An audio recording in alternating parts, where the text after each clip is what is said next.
Hello, everyone. Welcome back to Hubris, a highly unsolicited book review podcast for the uninvested spouse. My name is Mark. My name is Jess. And today we've got a very special episode for you.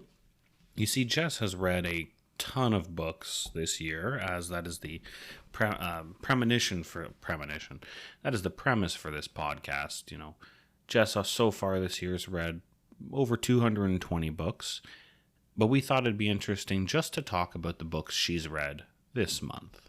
Especially since we started the podcast this month, so it might be nice to, start the month off with a recap of what I read. And we'll kind of do it in like a rapid fire format. So it'll kind of be like a, yes, you should read this book, maybe you should read this book, or no, you should read this book based off of what I've read in the last month. So it's nice and fresh in my mind. And if we ended up talking about the book on the podcast, well, then you'll have a whole other avenue to read or to listen to. Oh, yeah. This is kind of like your preview of the episodes to come, so you can get all excited for them. I mean, I know I'm always excited to see a podcast come out, although, to be fair, I've also been just like hyping this thing up so much. Every day I check Spotify for podcasters. I'm like, Jess, our audience size is 6. I know. I really should preface this. Like, I'm here sitting in my reading nook, basically talking to my husband about what I would normally do anyways, which is the books that I've read. So Mark is truly the workhorse behind the podcast. He's the one that's doing the editing. He's the one that's posting. He's the one that's updating online. So gotta get that engagement. Gotta get that engagement, man, you know? Yeah, and to me, I would be having these conversations whether or not we were recording. So thank you for putting our voices out there, I guess. Well, you know, I as you know, and as that was part of the intro episode, I have so many hobbies and I have so many interests. I like acquiring new skills. I think that's a better way of thinking about it. I don't actually have hobbies per se. I like to take on things that I don't have any experience in, teach myself about them, become proficient enough with them that I feel comfortable with that skill, and then I feel a sense of accomplishment. Yeah, that's true. Yeah, and you can get excited about pretty much anything, like microgreens. Like, oh yeah, we touched on that before. Yeah, we're gonna do ba-da-da-da-da. This is Mark's little baby segment where he talks about one of his hobbies. Listeners, I've gotten really, really down the microgreens rabbit hole. Now, in retrospect, I can acknowledge that my interest in it was partially due to buying into the whole, like, you can do this for yourself, but then you can also scale it into a side hustle, because I was feeling a bit of insecurity about what I was going to do in the future. And then I was watching all these YouTube videos of people who are like, I've got 4 growing racks, and each rack, I know what growing rack sounds like, it's a pot thing. It's super not. It's just basically you're growing really, really young vegetables from their seeds, and then about a week, takes like 14 days after they sprout, and then you cut them.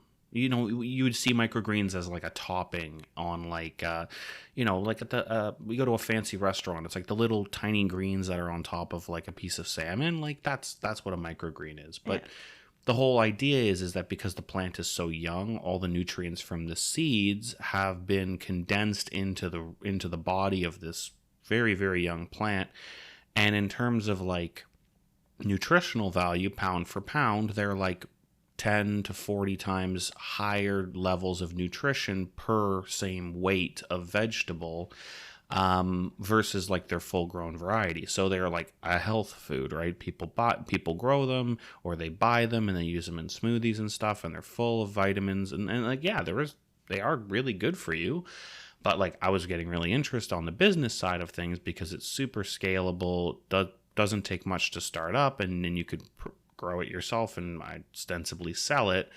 I was just getting really excited about the concept of like, I really like looking up new side hustles. I never really pursue any of them, but I really like learning about them. And this was one where it was like, well, the barrier to entry was literally like $150. Like, it was super freaking cheap. And at the end of the day, if I liked it, I could just grow them for me.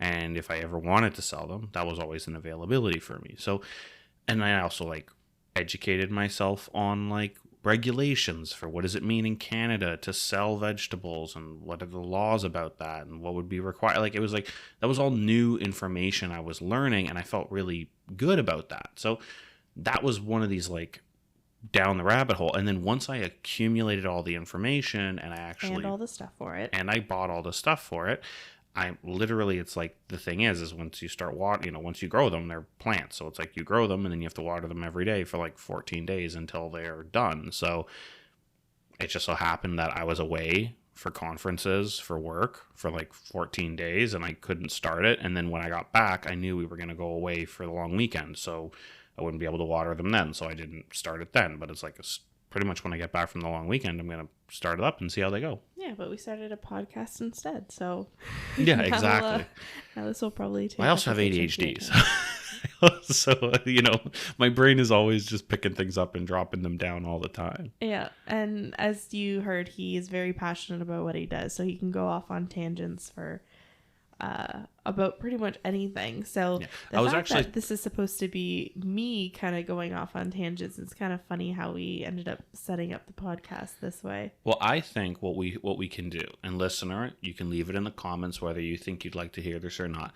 I want to put in a segment. I can't take props for the name. I'm not going to say who, but one of our friends gave me a great idea. He said I should do a segment called Down the Rabbit Hole, which is if we ever come up to a topic related to one of my hobbies or one of the things I'm super duper into, we're going to go down the rabbit hole, butt up. I can't do that one. Can't do that jingle, Mark. I'll think of a jingle. I might actually record something and like pop it in. But I like the idea of having like a little mini segment just for me every once in a while. Yeah, absolutely. However, this segment is going to be a monthly segment where we discuss the books that I read this month. I know I know I'm interrupting again. I just want to say I love that we have this format where we spend the first 7 minutes absolutely off topic. Like we have not had a single episode where we started and then stayed on, like we don't get to the books until like minute 8 ever. And I think it's great. I think it's like that is our like listener, you know what to expect. If you're coming for these book reviews, we're never on topic until way later. It's usually Mark that gets us off topic, I'd like to point out, but that's all right. It's kind of my job though. I got to keep things all spicy and interesting. So, right. But looking at Storygraph, just in the month of June, Jess has read 32 fiction books. Now, when I say read, this is kind of a mixture. It's been a mixture of actual books and a lot of audiobooks. So Jess has read 22% of those books are digital, whereas 78% of the books were audiobooks that she listened to. And digital meaning like ebooks. I likely read them on my Kindle. Yes, and like completely understandable. We have a toddler, so when can you consume media? You can't read. Well, I can. It's just, 22% of the time you can read. I have it's easier to put something in my ears and like, read a story that I've read 60,000 times to our daughter with listening to an audiobook in my ears, or, while, we're doing things like giving her a bath, I'm folding laundry, all that kind of stuff. I can listen to a book much easier than I can read a book. If I'm sitting reading a book, it's taking me away from, being a parent, being currently a stay-at-home mom. So, I'm limited to my amount of e-reading time. I do miss it, but I also do love to continue a story. So if I have to pick between reading and not reading, I'm going to pick reading, and I'm going to pick an audiobook because it's the easiest for me. Mm-hmm. Yeah, I mean, it makes perfect sense to me. And like, honestly, it's great because with a book, audiobook, you just pop it in, and if you need it, if you need to give attention to our kid, or you can even still play with her and just have something that's just yammering away like in your ear. If I'm ear. in the car, like as long as it's not too spicy, it's playing. Like there's just more opportunities to listen to a book than there is to consume. Yeah. So anyway, that's So it looks like the vast majority of these were romances. okay. Over half of them were fantasy. About a third of them were young adult. Only six were contemporaries. A few mysteries. I noticed 2 eroticas. And then one called speculative fiction, which I have no concept. What does it even mean? I'm not sure. What book is even under that? If you click on it, it'll tell you. The 7-Year Slip. Oh. That's basically a romance as well. Okay. And it looks like your average rating was, oh boy, we got some stinkers here. The average rating was 3.65 stars, where we've got everything ranging from 2 stars to 5 stars. So in case you guys are wondering, we've mostly been talking about Jess's 5 stars, but we're definitely going to be getting to some books that are not necessarily going to be recommended, but maybe it'll be for you, but maybe it wasn't for Jess. Mm-hmm. All right. Let's start going through some books here. Okay. I'm pulling up your list of read books, and you're gonna give your 1 minute. Okay. Half a minute for each book. Sure. Okay. Yeah. Black Witch Chronicles, book 4. Book 4 I thought was a little long, but as an overall piece for the series, it was really good, and it made me still want to continue on with the series. So definitely a good read. Okay. This Love Hurts, book 1. So if you're like a fan of like the Mindfuck series, it was Sorry, the what? It's the Mindfuck series. Okay, I just need to know, is this like the name of a series of books, or is it so it's like it's not just like a genre? No, like it's a series of books. They called it the Mindfuck series. Yes. And they spelt it like F*UK. Okay. I think. So, anyways, so yeah, if you're a fan of like that serial killer and FBI agent type of like romance, that you'll probably like this. It wasn't the best read, but I do like the author, so it was a good, enjoyable read. it looks like there was book 2 and book 3 as well. And a novella in the beginning. So it was like 3.5 books. Okay. What about book 2? Better, worse? So it's like one continual story. It's not. Okay. It's hard to think of them as separate books because So overall 3.5 stars. Yeah, and they were actually pretty short books too, so it easily could have been one longer book. Okay. We already went over Black Witch book 1. Yeah. So give book 2 real quick. Yeah, it was great. Solid again, 5 stars. Book 3. Yeah, I think the first 3 books were really strong. They really set up the world really well, and they were paced very good. I really enjoyed the stories. They were all great reads. Belladonna books 1 and 2. So, actually, Belladonna was a reread for me because I wanted to read Foxglove. Is it Foxglove? That's the second book. Mm-hmm. So I had already read it when it came out, I think last year, and so it was still good. I like the idea of death being a character, especially a romanceable character. I don't know what it is about death being a romance character. We played Hades for a little while, and Thanos was listener, you can't see, but I'm biting my lower lip. Boy, things I do to that boy. I did enjoy it. I thought Foxglove was an interesting book because it's a bridge to the third book. And so it kind of follows a new couple, but it kind of follows an old couple. It was definitely a bridge book to the next book in the series. And I still enjoyed it. But I thought it was a little long kind of for what it was. It was kind of, like I said, it could have been a novella for the next book, but the author kind of extended it a little bit, gave us some more scenes with Death and the main character.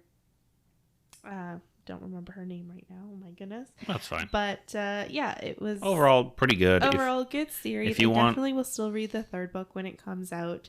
I'm interested to see where it goes. So like if you want a story where like a main character is falling in love with a supernatural being, then Kind of, yeah. Like they kind of start off as enemies because everybody she loves ends up dying, so she thinks she hates death, but turns out that she can't die. She has the powers of a reaper. So it's a pretty cool concept. And spoilers. Yeah, and sure. then the second book is Fate. Kind of becomes a character, and oh, cool. Yeah, so it's pretty good. Nice. I like that, that kind of harkens back to like Greek mythology, giving personifications to abstract concepts so that they can have a literal part to play in a story. It does, if you do it well, it can be really powerful. Absolutely. And like I find myself really gravitating towards those types of books. I do like when a concept is a character, especially a romanceable character.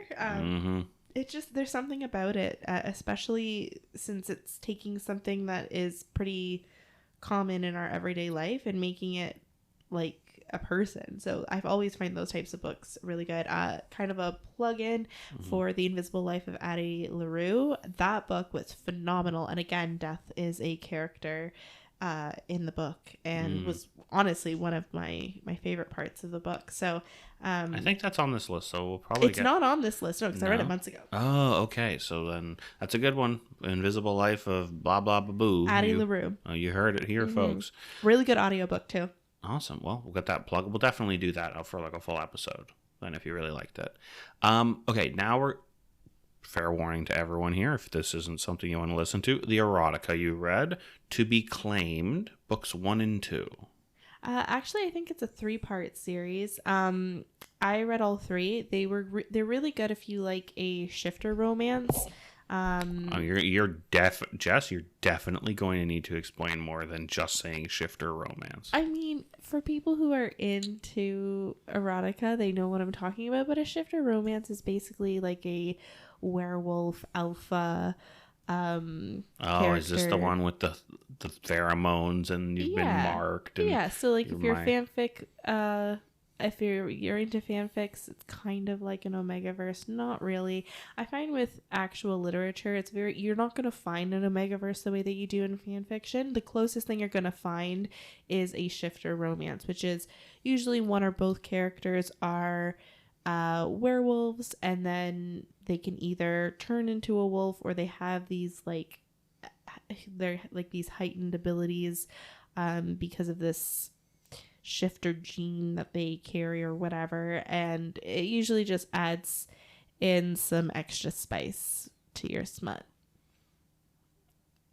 Okay, yeah, people like dogs, but I didn't quite got that far.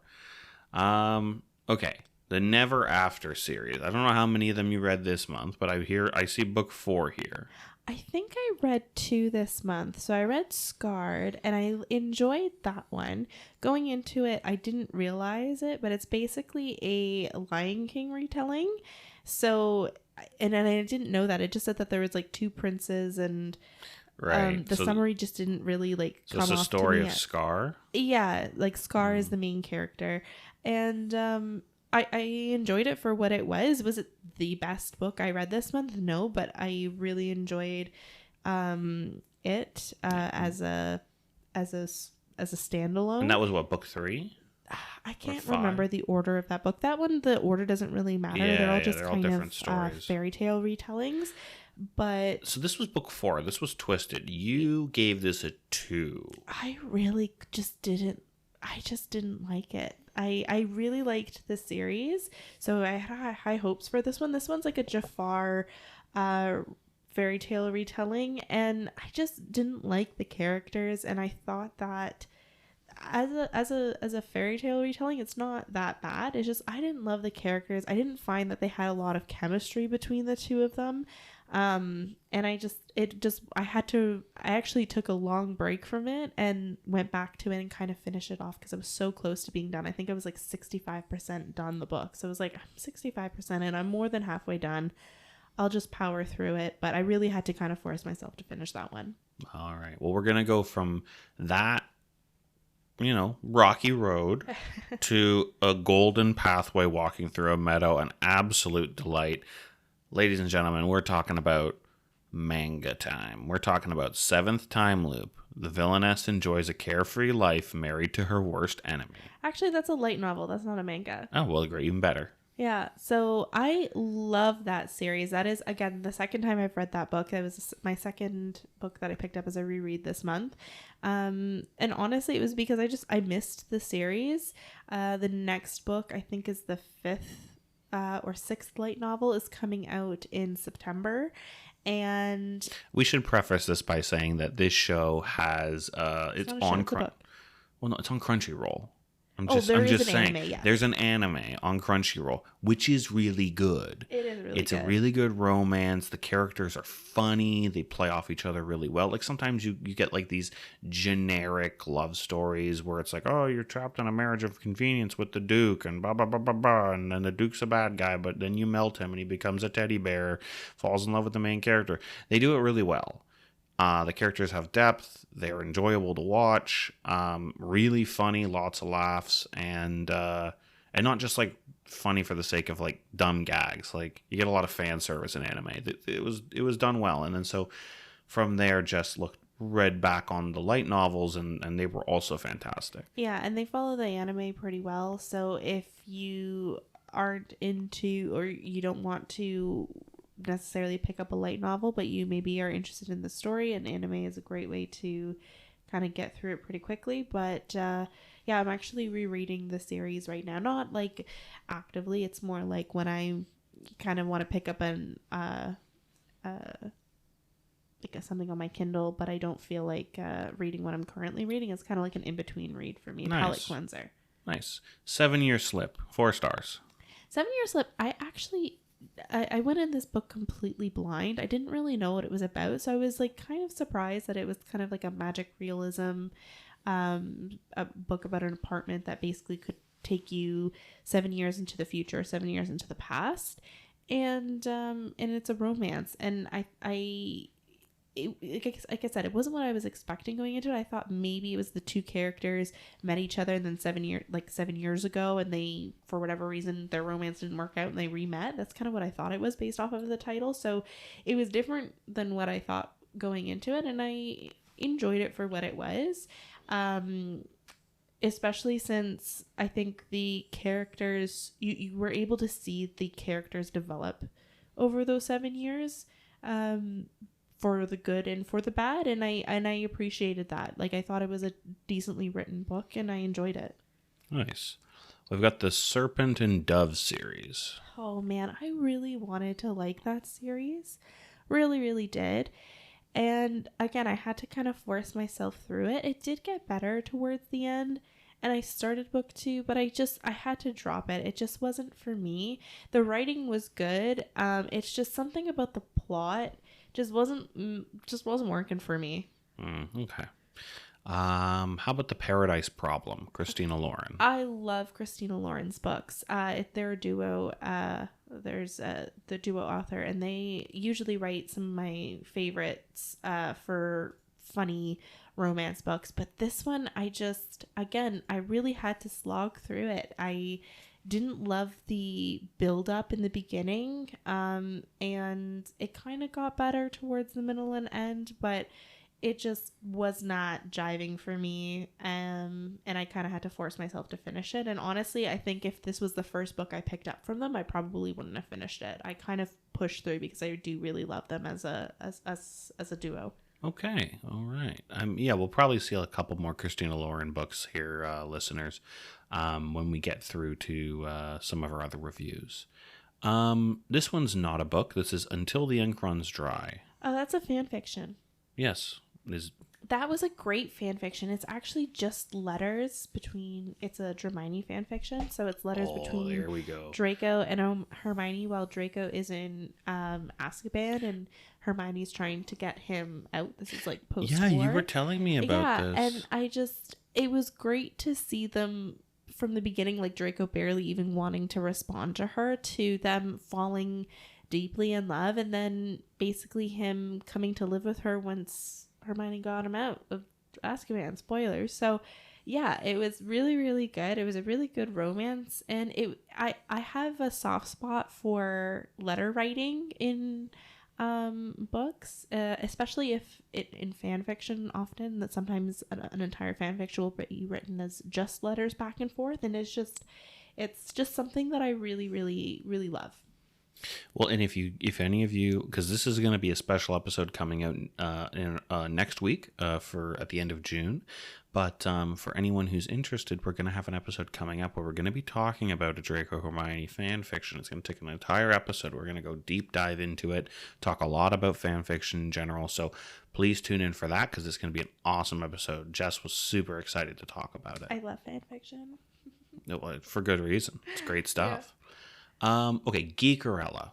Geekerella, again, it's a reread. I really wanted to read the third book in that series because I heard that it is a Beauty and the Beast retelling, and I remembered liking the first book, but for the life of me, I couldn't remember what the heck it was about. So I re-listened to it, and I reread the novella that follows it. And I was just waiting for the second book to become available at the library. So I liked it the first time I read it, and I really didn't remember much about it. So I'm glad that I did reread it, because even just reading the summary, I was like, I know I read this book, but if like my life depended on it, I could not tell you what the book was about. So I enjoyed revisiting it. A good read, but not super impressionable necessarily. Yeah, like sometimes I, years later, I'm like, oh yeah, I really loved this scene of a book, or, I vaguely remember a character or something. But this book, like, it was total blank. I could not remember a thing about it. Like eating a peanut butter sandwich. It's good, but that memory is not stored. Exactly. That is not a core memory. Exactly, but I did read it a number of years ago. So anyways, I did enjoy my reread. All right, that's great. I mean, listen, I don't want to be saying I'm dunking all these books. I'm just trying to put it into metaphors. Again, Jess has all the knowledge here. I'm literally here to process the podcast and just try and come up with talking points.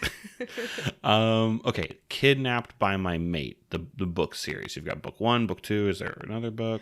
Actually, so I think I read book 1 in the beginning of, like, at the very end of May. So this was technically, I think, my first book into June, but just because it was a continuation. And again, for the uninitiated, the cover of this book is a lady and a wolf. We are talking about another shifter romance. It's actually like a Galatea book, so it's an app that like you have to pay for basically, or you get like a chapter every. What's Galatea? It's an app. I pay for it. It's like $80 a year, and they have audiobooks and ebooks that are more of this like shifter, dark erotica type. I just don't question the credit card purchases I see anymore. It's just like, yeah, sure, $80 to whatever that is.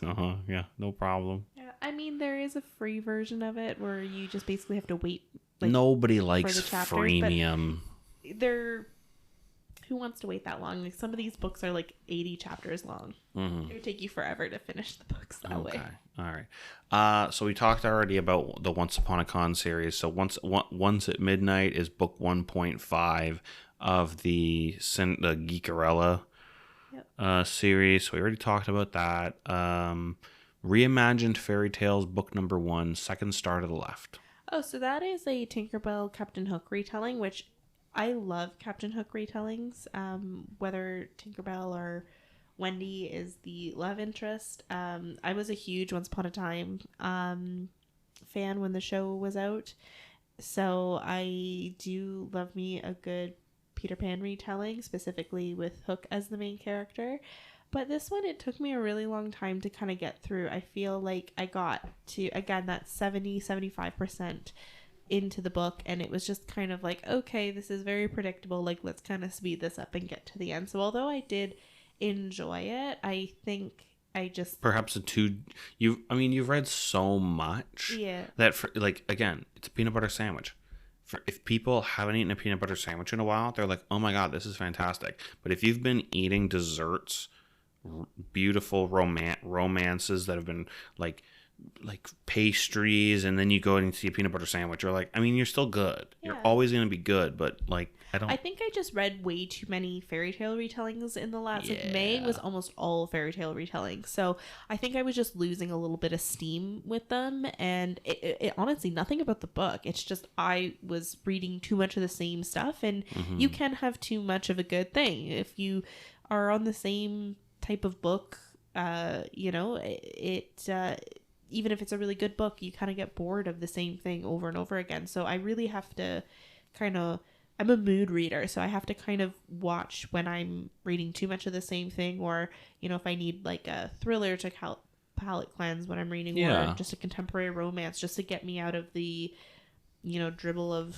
whatever it is that I'm on a kick on. Absolutely. I want to just jump in as well and just say full stop. We are not professional reviewers or anything. Like, so if we're dragging a book a little bit, that's just because we happen to read it and it happened to not strike our fancy. We're not suggesting that that's not a book that anyone shouldn't read.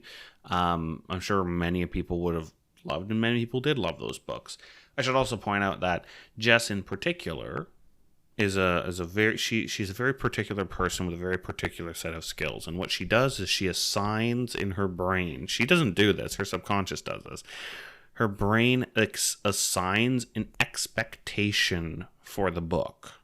If the book doesn't live up to the expectation, she's not conscious of this. But if she reads a book and she's disappointed in it, it is like, that's a funk. It's like the book has wounded her.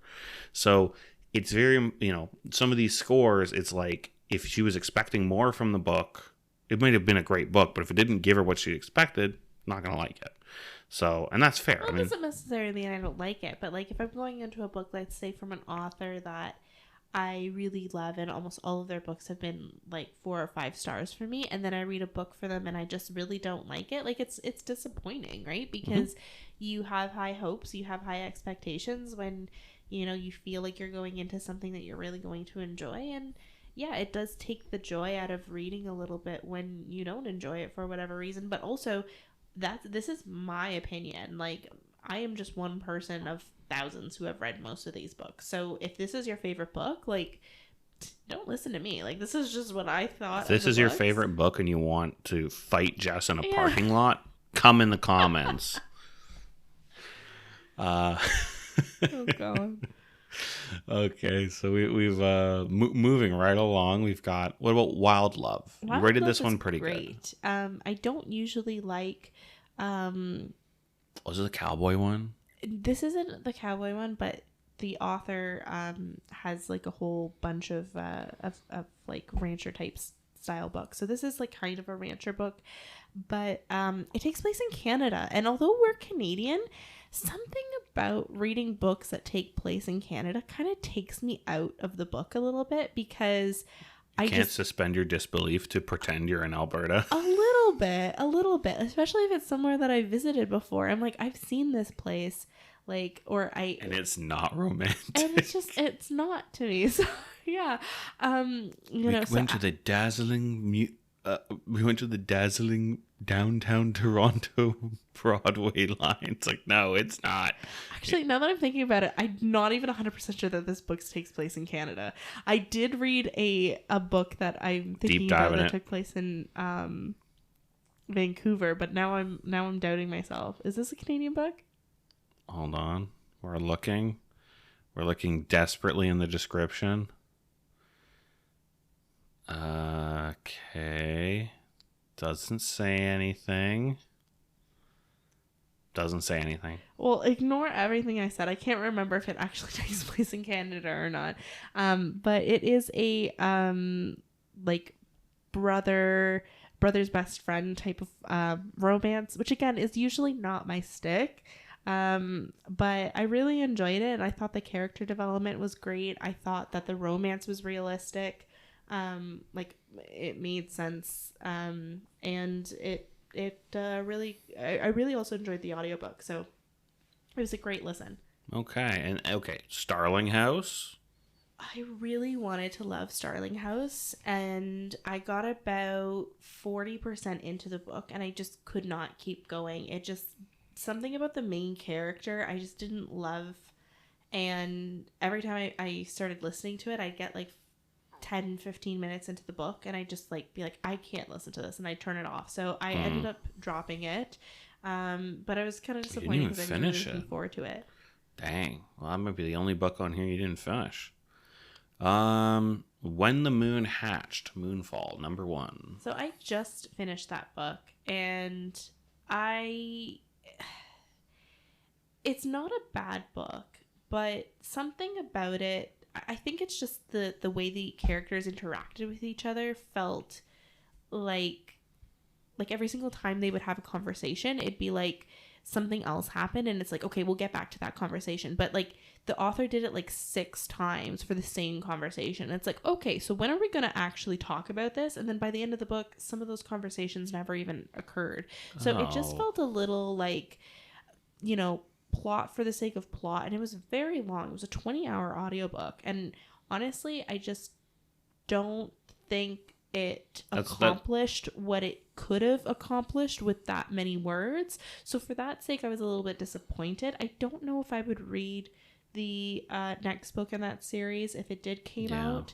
I really wanted to like it because usually fantasy, dragons, yeah, that's my stick. I just didn't. This one was not for me. It was something about the main characters, I think, that I didn't love. I didn't love the main female character. I just found her to be annoying. Not annoying. She basically had a very hard past, and instead of facing it, she just kind of continues to suppress it, like suppress her memories. And she's like, I don't want to love anybody, but she, is still interacting with people in the world. So like, it just felt kind of like very 2D. It didn't feel genuine to me. And it wasn't for me. I did finish it though. And I think I gave it like a 3-star because I did, there was parts of it that I liked, but there was also parts of it that I didn't love. So I don't think I'd continue it, but it was definitely something that I thought I would finish. Cool. All right. We've only got 2 left, or three left. Dark Russian Angel. So that I was looking... Literally looks like Superman is on the front of it wearing a suit and he's ready to kill somebody. So for that book, actually, the very night that we started this podcast, I was looking through the Audible, like the books that are included with your Audible subscription. So there's some books that like you don't have to use credits for. They're just like a part of the subscription. And I had recognized the name of the male audiobook narrator, and I had liked him from a different book. So I was like, okay, I'll give this book a try.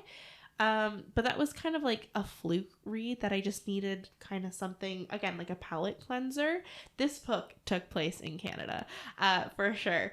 It took place in Vancouver. So, it was, again, kind of a weird thing to have a mafia, a Russian mafia thing take place in Vancouver. It was a little bit funny to me. But overall, for what I needed it to be, it was a decent read, but by no means is it a good book. It was just, some... Get 'em, baby. Yeah. Slam 'em. Slam the Russian mafia. It's not a bad book, but it's not like, if somebody would be like, hey, can you recommend to me, for sure, a book? I don't think this would make my list. It was one of the free Audible books. Like, what are you going to do? Hey, there's some really good free audio books on Audible. Mm-hmm. This one just maybe wasn't high on that list. And so the second last one here, A Season for Setting Fires. This is a fan fiction. Yeah. That one, actually, a friend of mine had started reading it and said that they liked it. Huh? Germani fic? Yeah, it's a Germani fic. Mm-hmm. And they had started reading it and was like, hey, you might like this. And I did enjoy it. I liked it. But I think when I really enjoyed it while I was reading it. And then when I finished it, I was like, wait a second, I didn't really like this about it. Wait a second, I didn't really love that about it. So kind of after the fact, there was things about it that I was like, maybe that wasn't. So maybe the fact that it was a Hermione was kind of carrying it. No, not at all. I think while I was reading it, it was more like there was a lot happening, and it was very it was very action packed. So I was like, okay, this is happening, then this is happening, then this is happening. Then by the time we got to the end, and I kind of like digested what I just read, I was like, oh, I didn't love this part about it or whatever. So it was Right. it was a good read, and I enjoyed reading it. But it kind of there was some parts about it afterwards that I was like, huh, all right. Okay. And then the last two books, the Ruinous Love series, book 1 and 2. Now, we did a review on this. That is episode 4. That is the episode that is preceding this one. So we won't spend too much time on it. Suffice to say, though, you like the series. I did. And again, Butcher and Blackbird was a reread. So I actually did a lot of rereads this month, which is not something I typically do. And I think I did that because I was in a bit of a reading slump this month. I think, again, reading over 200 books in a year, I'm getting a little fatigued with the volume in which I'm consuming books. So I've been reading and listening to a lot of books, and I think just the sheer number of them have made it so that I'm read all the books that I really, really wanted to read, and now I'm getting kind of like to the bottom of my to be read list. And some of them are just books that they've been on there for a really long time because like they've been on there for a long time for a reason. So I would definitely take some recommendations if anybody wants to share them. But I think what I'm also have been doing is tackling some series that I've been wanting to get to. So me and series are a love-hate relationship. I do. Well, it's a big commitment, standalones. right? Like you're commit if it's like a 3 or a 5 book series. If you enjoy book 1, you kind of look to yourself and you're like, well, okay, there's the rest of my week in terms of my reading. Like if you had other books you wanted to read, you're going to be in the mood to continue the story, right? Exactly. And I think it kind of series tend to slow me down a little bit too, to enjoy like the story overall. Yeah, because you don't want to rush through it. Yeah, exactly. So even though I read a decent amount of books, this was a slower month for me. And I did kind of fall back on some other books for either the purpose of reading the next book in the series because I had read it a while ago, or just because I didn't have anything else to read. So I wanted to read something that I knew would be a comfy, cozy favorite. That sounds awesome, honey. Well, everyone, thank you so much for listening. This has been our summary of the June month-arino. Jess, do you have any closing thoughts on the books you read this month?